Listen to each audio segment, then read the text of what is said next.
people.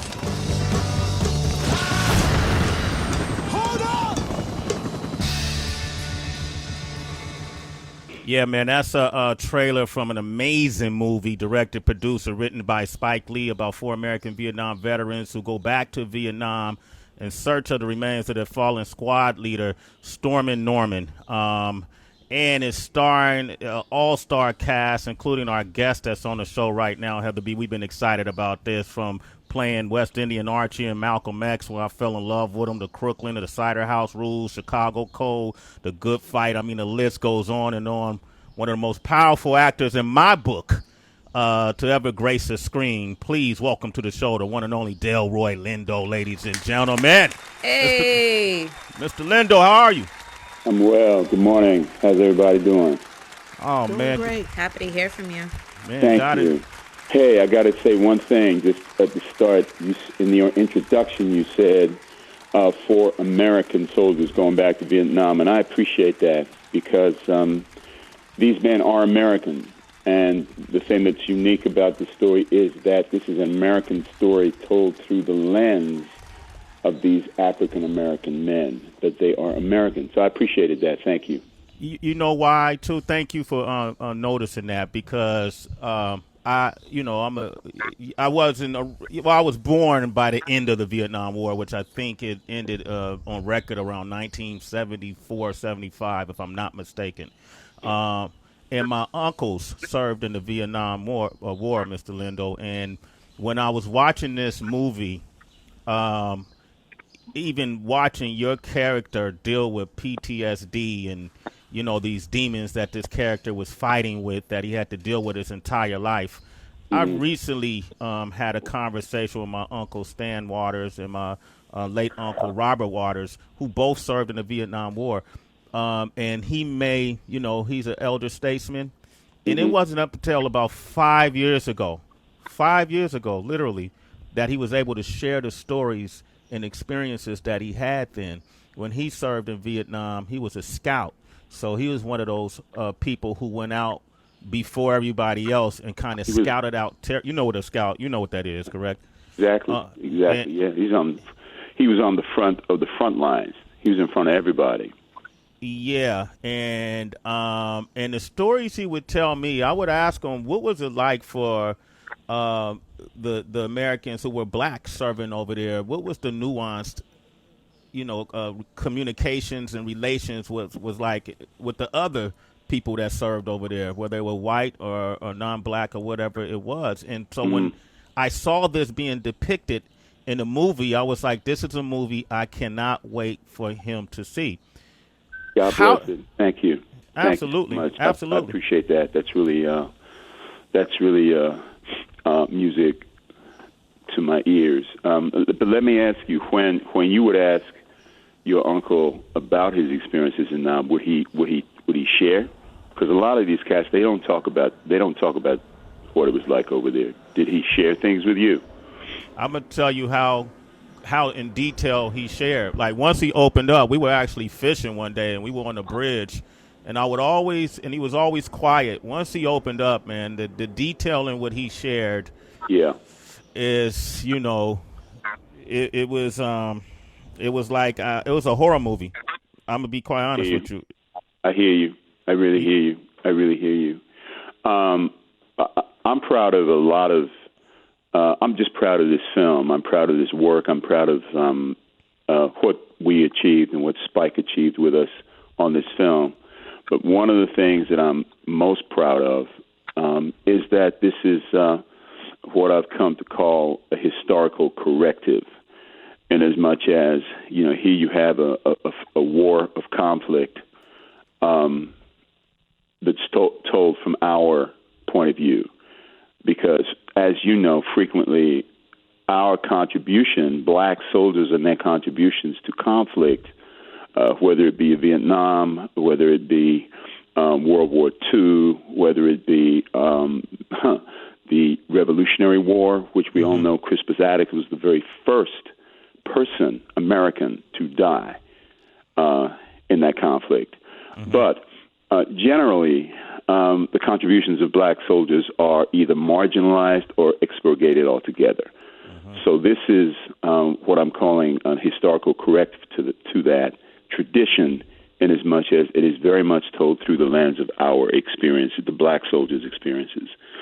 And that's one of the things that I'm most proud of in this work. I saw a moment in the movie when the soldiers start talking about different black heroes. You guys and character ridiculed the Hollywood portrayal with Rambo movies, or always portraying, right, you know what I right. mean, like always portraying the Vietnam stories as if America actually won that war, and then you go on to speak about one of the heroes like Milton Olive III, who sacrificed his life by jumping on a grenade to save others, and thusly he was the first to be awarded a Medal of Honor in Nam. Did you know this information? No, I had never heard of Milton Olive. I had never in my life heard of Milton Olive. And, that also started a trend for me. Not started, but it was part of a trend for me, because there was, frankly, so much that I learned as a result of doing this film in terms of the research that I undertook preparing to do the work. But to answer your question, no, I had never heard of Milton Olive.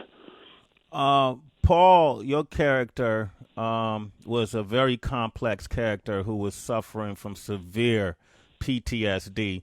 Now, Mr. Lindo, I've done work. I've also worked with MTV, and we did a lot of outreach when we went over to Iraq and had the shock and awe mission, and then a lot of people were coming back from their first tour of duties, and we were dealing with a lot of the youngsters.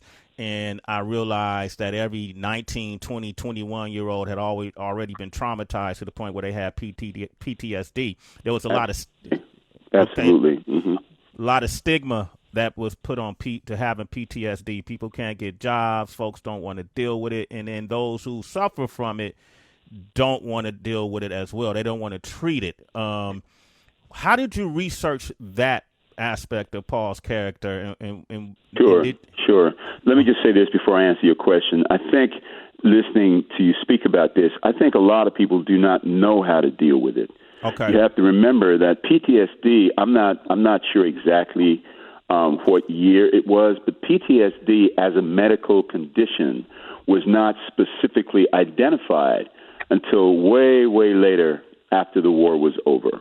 It was not identified at all during World War II. But in Vietnam, in the aftermath of Vietnam, PTSD was not identified initially at all. It's a relatively new phenomenon. But to answer your question, I'm saying that to say that because it, until relatively recently, was an unknown, that's one aspect. And then the second aspect is I think a lot of young men didn't know how to deal with it. As you said, they went over there as young men and coming home. And then there's also coming home to, particularly in terms of the Vietnam War, a lot of these cats came home and were called murderers. They were reviled. They were rejected, as you said earlier. So, there's a shame on top of another shame on top of another shame. So it's not surprising to me that there's a lot of, there's a disconnect in terms of, okay, how do I deal with this? Because what is it? First of all, how do you identify it and then deal with it? But to your question, I have two cousins who were Vietnam vets, and they were the first two people that I spoke with. They came up to my home, and we just sat and talked and talked and talked.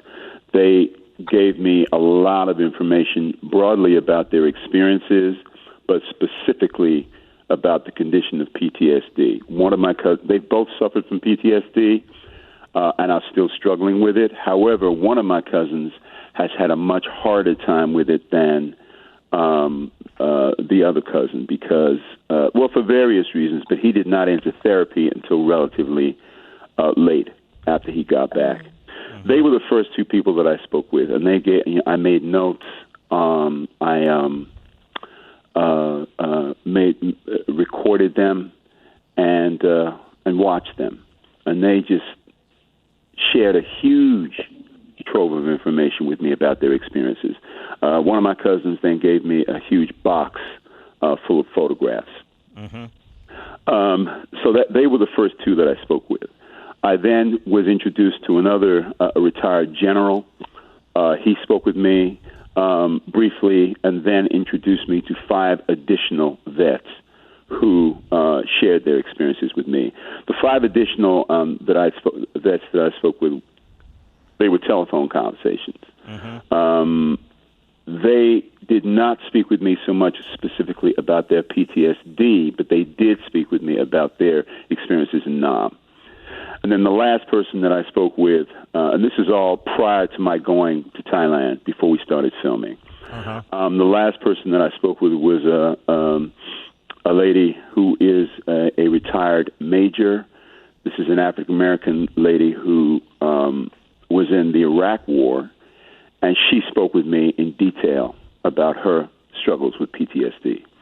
So that was the jumping off point. Those interviews and those meetings with my cousins and the interviews that I conducted, that was the jumping off. They served as the jumping off point. And then there's a wonderful book called Bloods, which was edited by Wallace Terry. That came out in the 70s. I had read it when it came out in the 70s. I went back and read Bloods.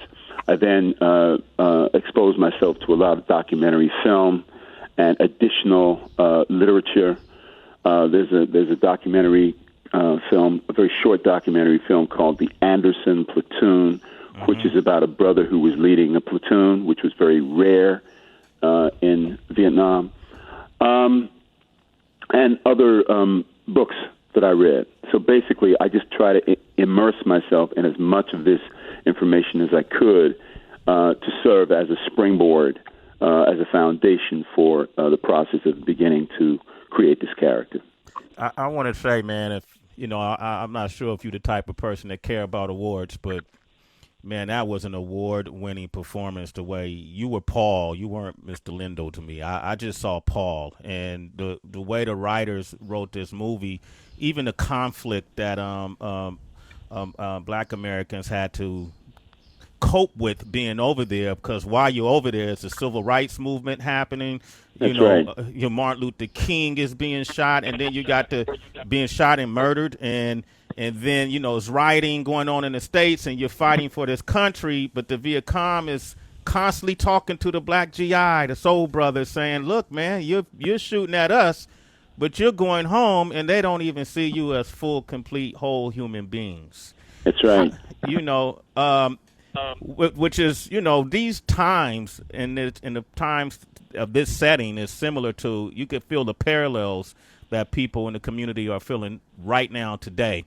When you look when you go looking at the protest that's happening, the Black Lives Matter movement that's happening, all of these different things. How did you get into Paul's mindset? Because one thing about Paul that was unique is he wore a MAGA hat. Yep, I just want to bring that up. Which is kind of like a irony to it all. How did you interpret that symbolism of the MAGA hat when you knew you had to wear it? Relatively straightforward, in as much as it was a stumbling block for me when Spike first offered me the part. Okay. I did not want to do that. I did not want to portray a MAGA-wearing individual because that's anathema to everything that I stand for.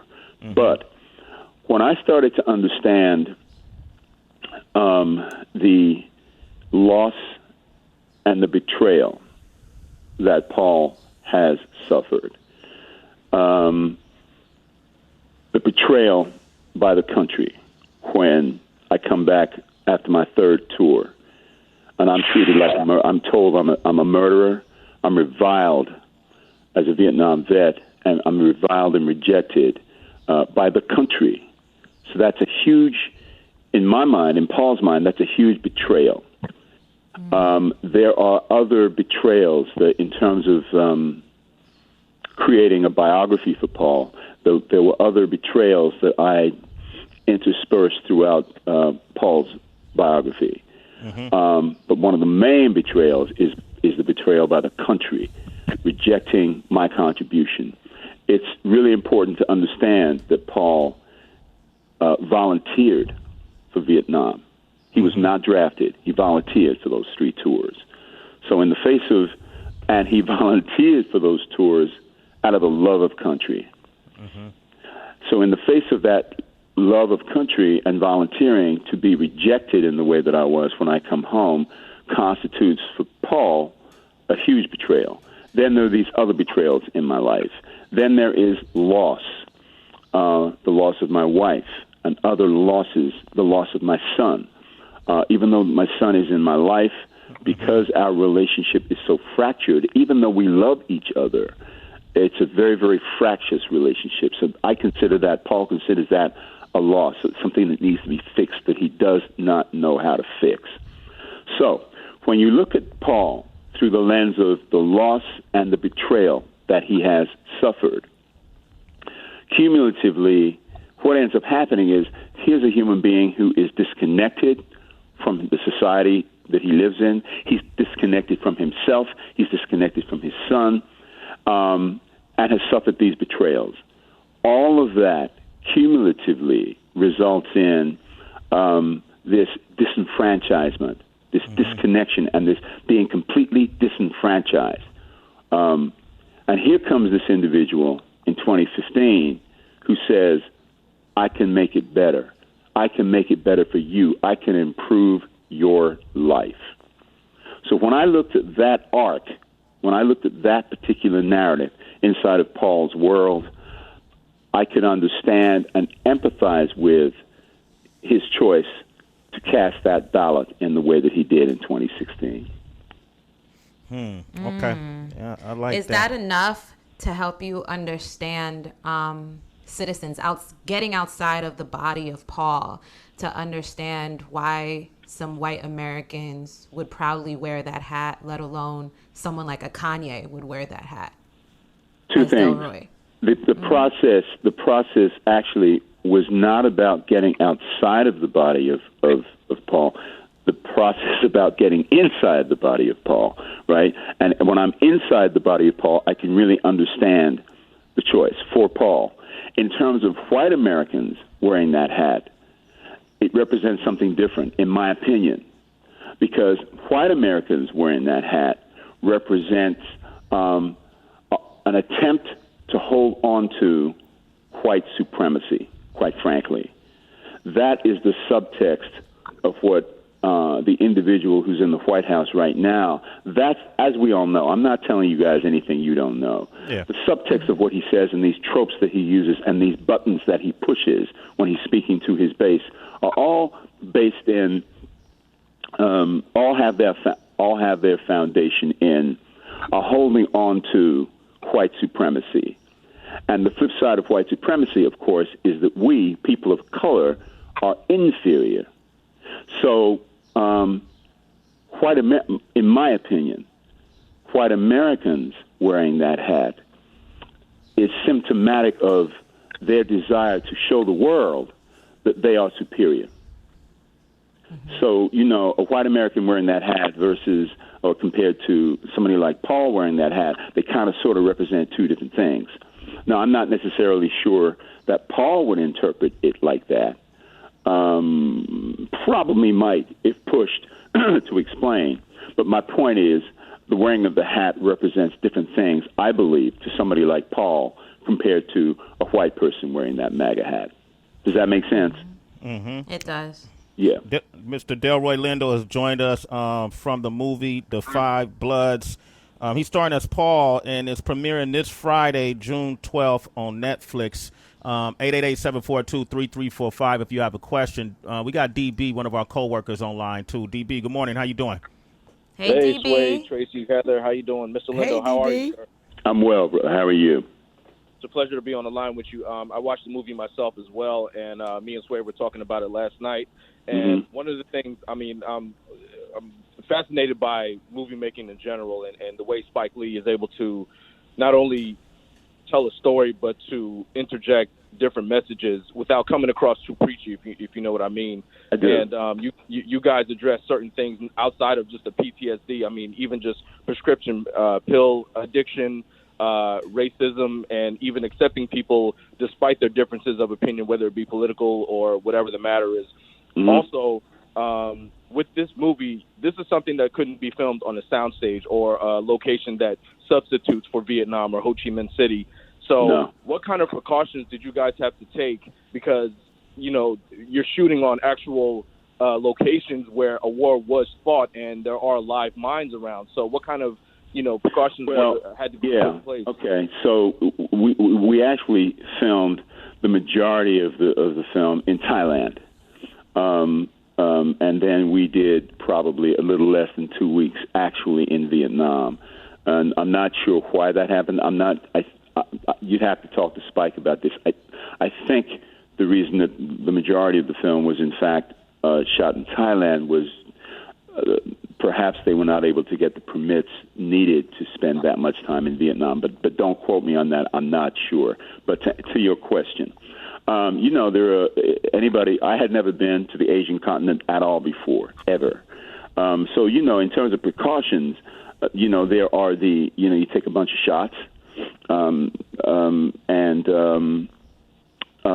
there were pills that we had to take, both during the time that we were there, or there were pills that I took that my doctor gave me. There were pills that I took just to protect the immune system and the body in general. There were these pills, and there were also I took the pills during the whole time that I was in Thailand and Vietnam, and I had to take them for a period when I got back. But I think your question has to do with landmines, and we didn't. The answer is we didn't have to be concerned with landmines because we were in Thailand and we were not filming in locales that were actually physically dangerous to anybody working on the film. The terrain was, if you've seen the film, in my opinion, the terrain is an additional character in the film because it is so beautiful. It's stunning. But it was rugged, right? We were in rugged terrain, a lot of hills, a lot of ups and downs, literal ups and downs. But to your question, we did not have to be concerned about landmines or any other things of that nature because we were in Thailand for much of the shoot. Okay, thank you. Delroy Lindo is on the line. Another storyline that was introduced that I think could be a movie in itself is the children that were left behind by American GIs. Amen. That's a huge story. That's right. That's right. And we touch on it in the film. You know what? I think you're the first journalist that's actually identified that aspect. And that's not to, cast aspersions on anybody else that I've spoken with, but you're the first person to mention that. And you're right. I think that's a huge story in and of itself. That's correct. Yeah, and I think it's important because a lot of kids were left behind by these GIs. That's right. I've seen there's one documentary that I can recall seeing, and I saw this film maybe 4 or 5 years ago, and it was a woman who was Vietnamese and black going back to Vietnam. She never, if I'm correct about this, she had never met her father. She didn't know who her father was.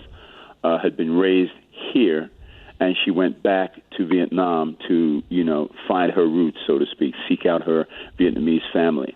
Mm-hmm. But and that's the only documentary that I am aware of that kind of touches on that particular journey. But you're absolutely right. That's a story, or a number of stories in and of itself, separate from the particular narrative we're telling in this film. Although, as you see, this film touches on it.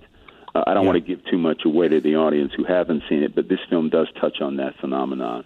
Absolutely, and I want to thank you for coming by, Sway in the Morning, coming by the show. The Five Bloods is on Netflix this Friday. Directed, producer, written by a good friend of mine. I don't know if you know this, but I usually host the Prince parties and the Michael Jackson parties for Spike Lee in Brooklyn.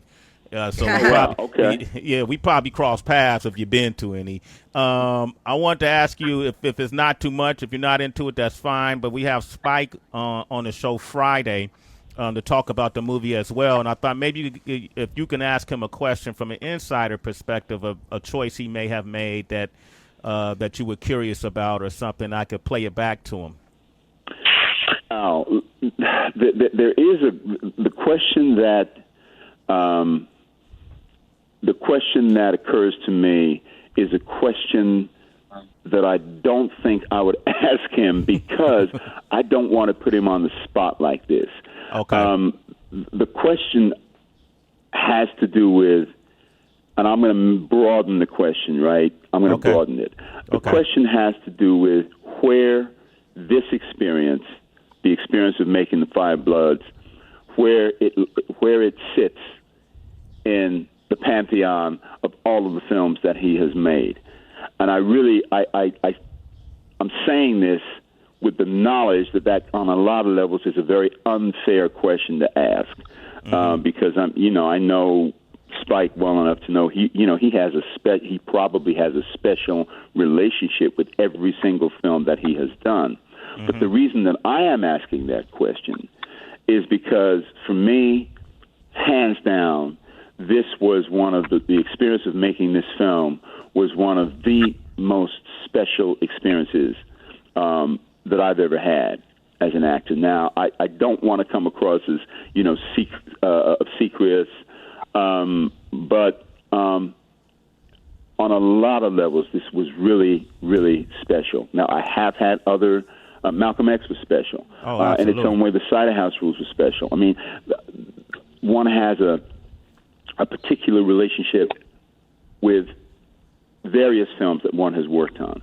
But this was really particular, both in terms of this experience. The experience of making this film was really particular, both in terms of the importance of the story, the script itself, and the bond that the five of us created. The Clark Peters, Norm Lewis, Chadwick, Isaiah Whitlock Jr., and Jonathan Majors.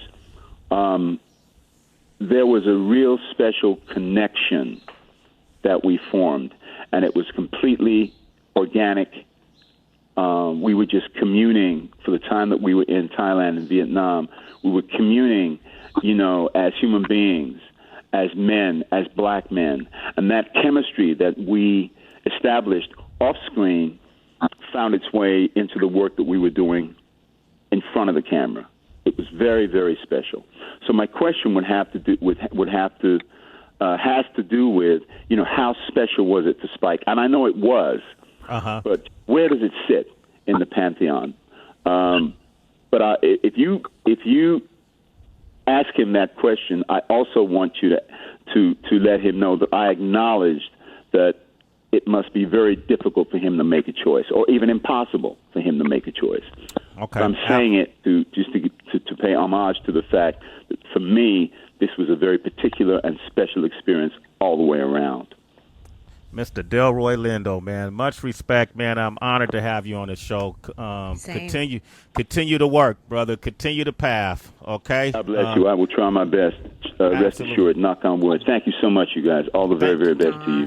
Same to you. The Five Bloods Friday, Netflix this Friday. Make sure you check it out. We got Celebrity Wire up next. Sway in the morning. Yep. Shade 4-5. God bless y'all. Take care.